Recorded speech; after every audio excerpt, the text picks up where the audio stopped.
All right, good morning, everybody, as we're here to take a look at what happened yesterday in day two of the NBA playoffs. Peter Marzano with another episode of Pick and Pop.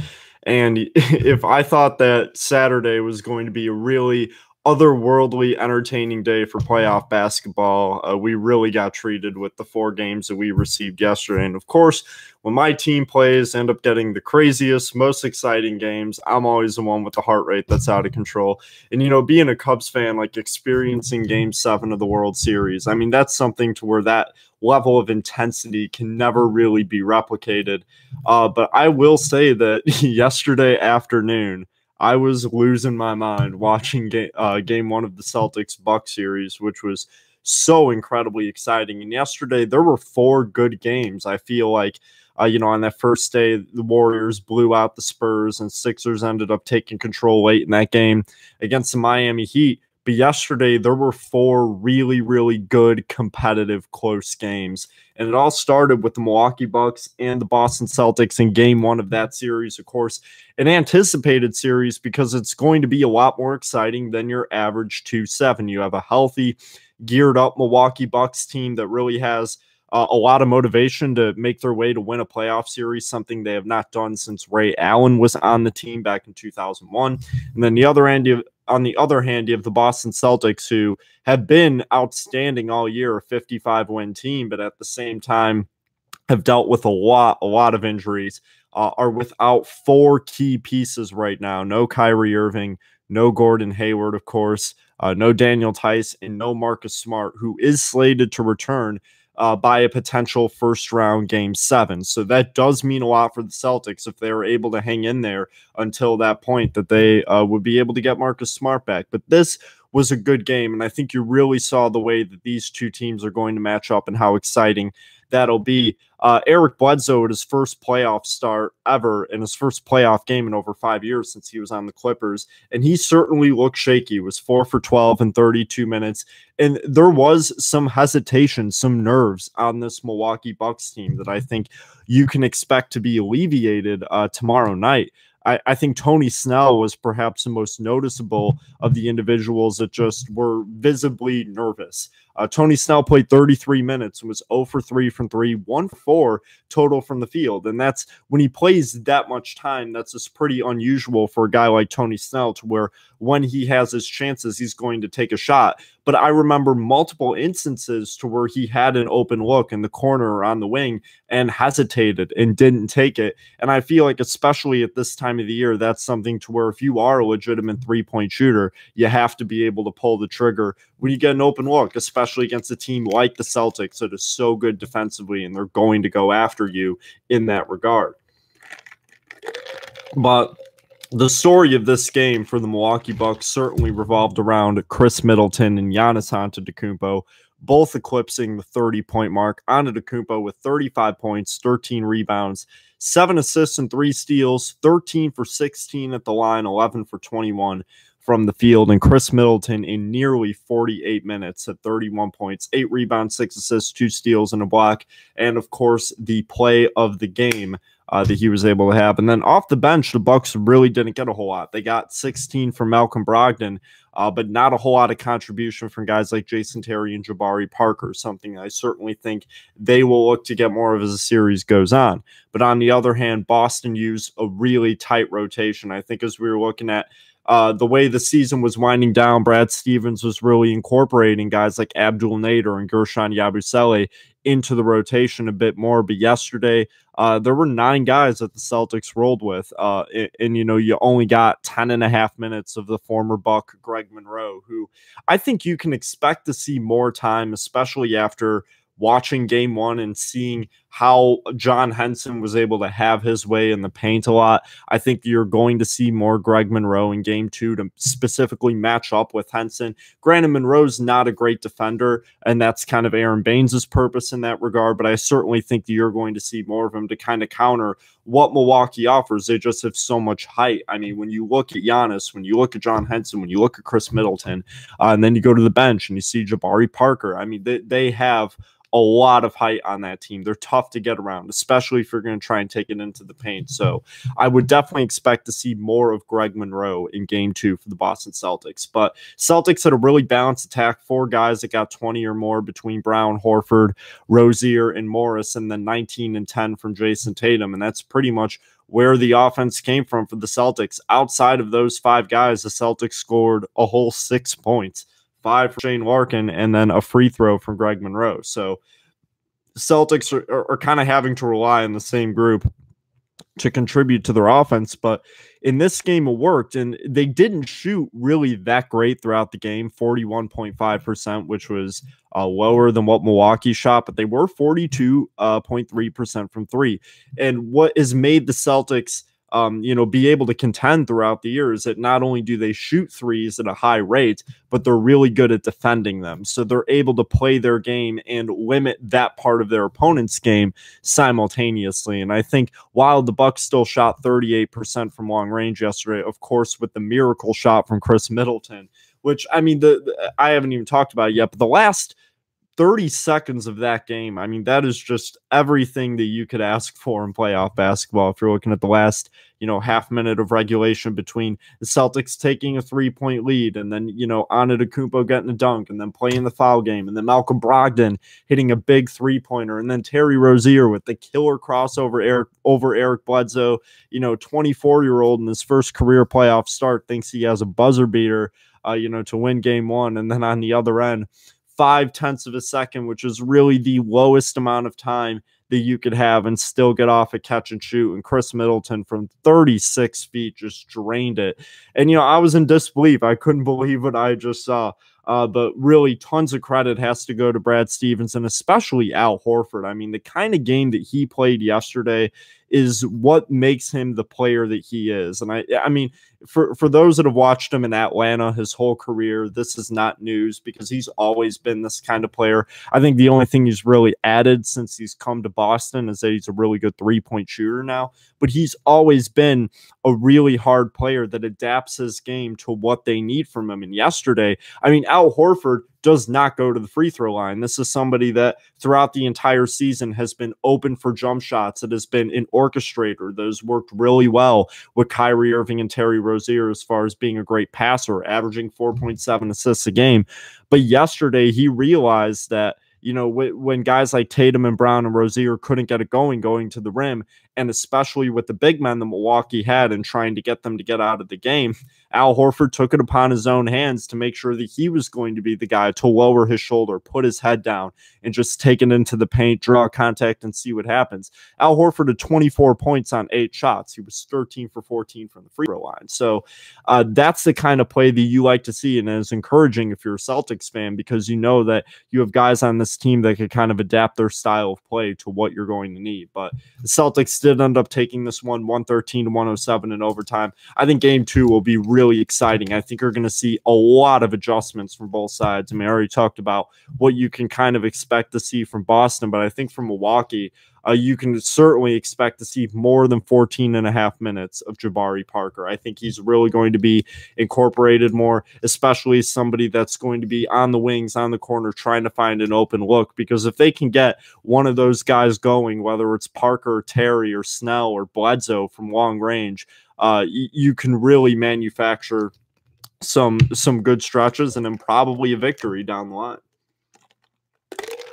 But it was an extremely exciting game between those two teams in a game 1. And then there were 3 other amazing games, one following that.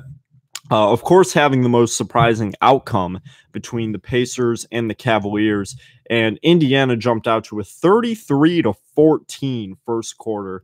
Victor Oladipo, 32 points, 6 rebounds, 4 assists, 4 steals, and a block. And it's very easy to forget, the kind of career path that Victor Oladipo's had. This was a guy that was a 2nd overall pick in a pretty weak draft class, had high expectation, but also wasn't really ever expected to be a true star in the league.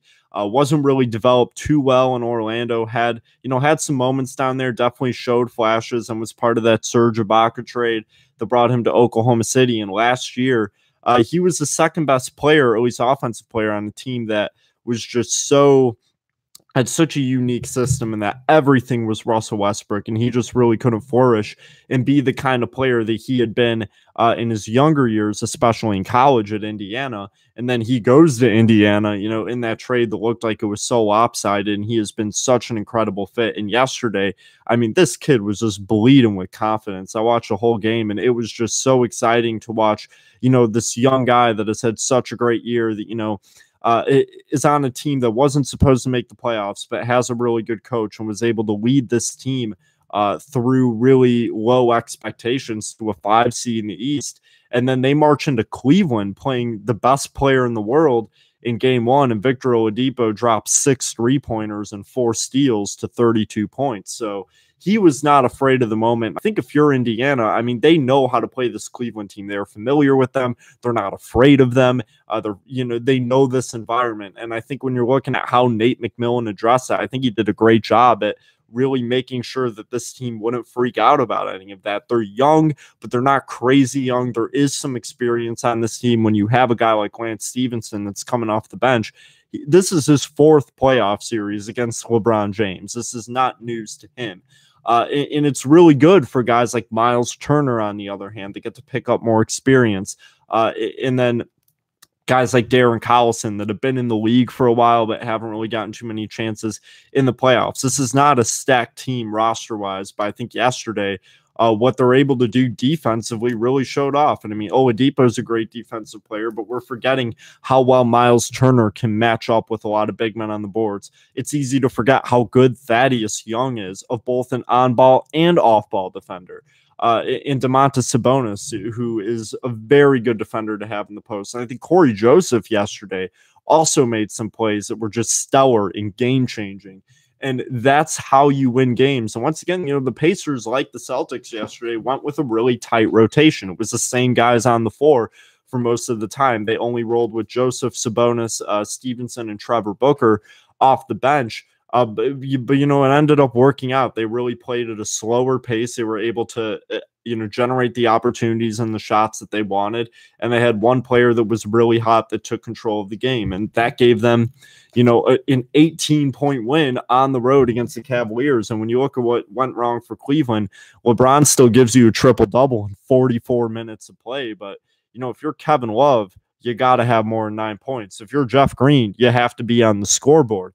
And I think a lot of what I was saying in advance of the playoffs about the difficulties that this Cavaliers team would face, I think you saw a lot of that yesterday. I mean, you look at Rodney Hood, George Hill, Jordan Clarkson, these guys that are going to, and Jeff Green for that matter, guys that have that responsibility of picking up the slack of where that contribution came, either whether it was from earlier this year or especially the team that they had last year. You have to have those guys kind of combined to create, a Kyrie Irving, which was what got them to the finals, when you have that games. But this year, and I certainly think the Cavaliers will still win the series, but you're seeing these difficulties are a lot more salient and transparent than anybody in Cleveland would have liked them to be. So, I mean, you got 15 J.R. Smith, who has been very inconsistent off the bench, and you lose by 18 to Indiana at home. There's certainly some concern. And I don't think that LeBron himself is going to be panicking about this at all. But I think for the first time in a long time in LeBron's career, his greatness may not be enough on its own to really make the difference. I think that he just has a team around him that's inexperienced, that, they had that really good start. They won that blowout game in Boston after the trade happened. But, once you go through a few rough patches like they did and, stumble into the playoffs like they did, there still isn't a strong defensive system on this team. So really impressive performance by Indiana. I love the work that Nate McMillan has done this year. And I'm really excited to be at game 3 of that series on Friday in Indianapolis. I think it'll be a crazy environment, especially if it's tied. And if Indiana's up 2-0, then it'll really be wild. But I don't see that happening. So then game 3, sorry, keep on drinking water. Game 3 yesterday was between the Utah Jazz and the Oklahoma City Thunder. That was a really exciting game. Really good matchup between, a team that is known for what their coach has been able to bring to the table against a team that has been pretty underwhelming all year as far as the expectations that they have. But as far as the Utah Jazz go, it was a lot of Donovan Mitchell, 27 points, 10 rebounds, but not a whole lot of anybody else. So certainly some problems that the Jazz faced down the stretch in that game. Really got into an offensive rhythm in the fourth quarter and got back into it. But the Thunder, while it was a close game throughout, really controlled it after, Utah jumped out to a 16-4 lead, and then the Thunder kind of controlled the game from that point out. And a lot of it was because of Paul George, who was 8 for 11 from downtown, 36 points. It's been a big storyline. Paul George's struggles from three-point range since the All-Star break. He was shooting, well over 40% before, had really been struggling in the points since. And then, first game of the playoffs, silences any doubt or critics, and then drops 8 of 11 for 36. Carmelo had 15 and 7 rebounds. Russell Westbrook, 29 and 13 with 8 assists. He's giving you kind of that typical performance that a lot of people have come to expect out of him.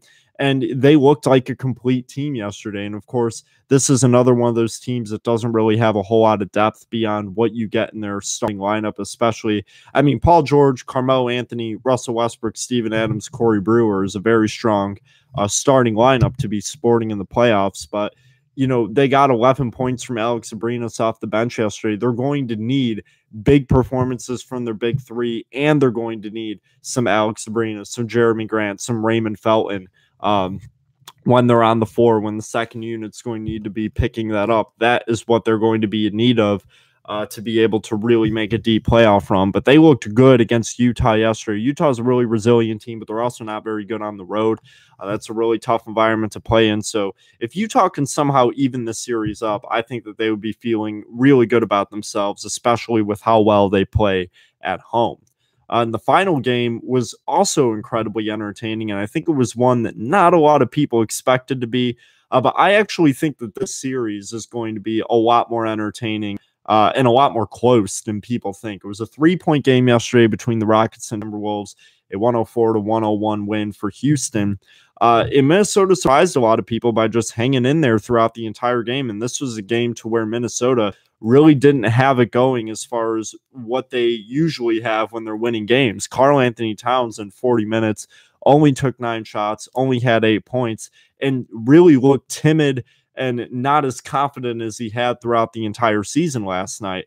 And I think that that's something as to be expected. I mean, it's your first ever playoff game, your first overall pick. You're playing in a very ruckus environment against a team that has been the best in the NBA all year. And it was clear that he really couldn't find his rhythm. But the people that did find the rhythm and kept Minnesota in this game is what you saw off the bench. I mean, Derrick Rose looked as good yesterday as I think anybody has seen him since he's been in a Chicago Bulls uniform. I mean, he comes off the bench, provides a very legitimate spark, 16 points, 2 rebounds, 4 assists, was really making a lot of nice moves, taking the ball to the rim. Didn't get as many calls as he probably would have wanted to when he was driving the lane, but he got 24 minutes of play, and I think you're going to continue to see that. I think that Tom Thibodeau in these situations is probably going to put more trust into Derrick Rose and Tyus Jones when it comes to needing a big play or needing a big pass when Jeff Teague isn't on the floor. And there was a pretty strong rotation between Teague and Rose last night. I think you can expect that to continue to an extent. I think what Minnesota is going to need to stay in this series and in these games is, I mean, after last night, they're just going to simply need more out of Karl-Anthony Towns on both ends of the floor. You still only got 13 points to Jimmy Butler, and I think that as he gets into more of a rhythm, you can probably start to expect to see more than 20 or more from him.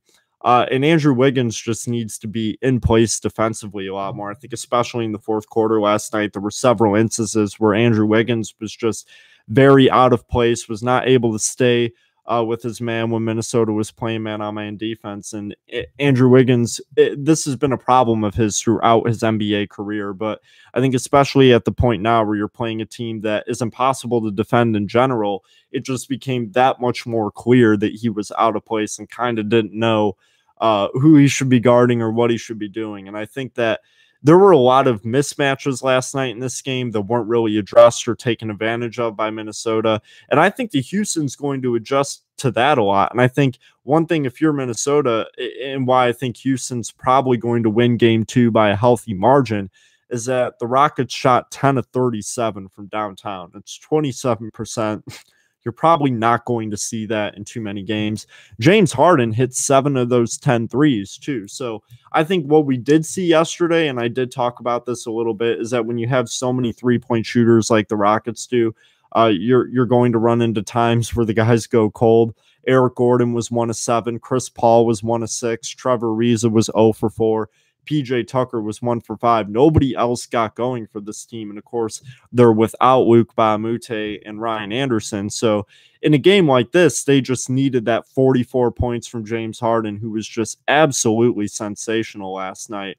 Really put on a hell of a performance. And they didn't really get too much out of Chris Paul. You know, Clint Capella gave him 24 and 12, but that was all Houston had for double figures. It was far from a typical Houston Rockets offensive outing. So I think it was really interesting to see how well Minnesota was able to stay in that game.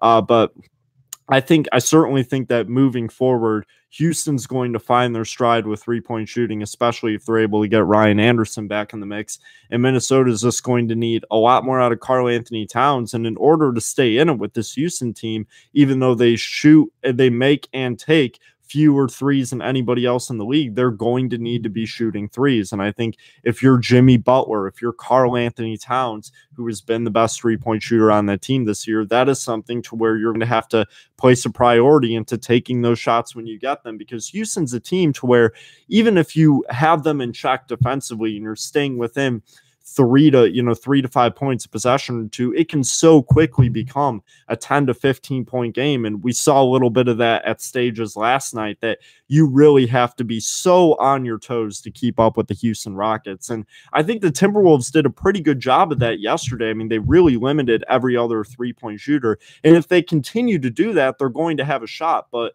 I just can't see that happening, because the Rockets did have a lot of wide open looks that, they just weren't able to hit. And, this is going to be a series to where Minnesota is just going to need to have everything working for them in order for them to really have a shot at making this a series, at winning, a couple of games. But certainly an exciting game last night, and should be 2 more really good games tonight. The Heat and the 76ers in game 2. Heat looking to snap that win streak and tie that series up before it goes to Miami. Spurs and the Warriors should be really entertaining. That will be game 2. Spurs looking to put up more of a battle in tonight's game. But that is all I have for you today. It's been another episode of Pick and Pop with Peter Marzano. A good day of NBA playoffs yesterday. Hopefully another couple of good games tonight, and we'll see you tomorrow.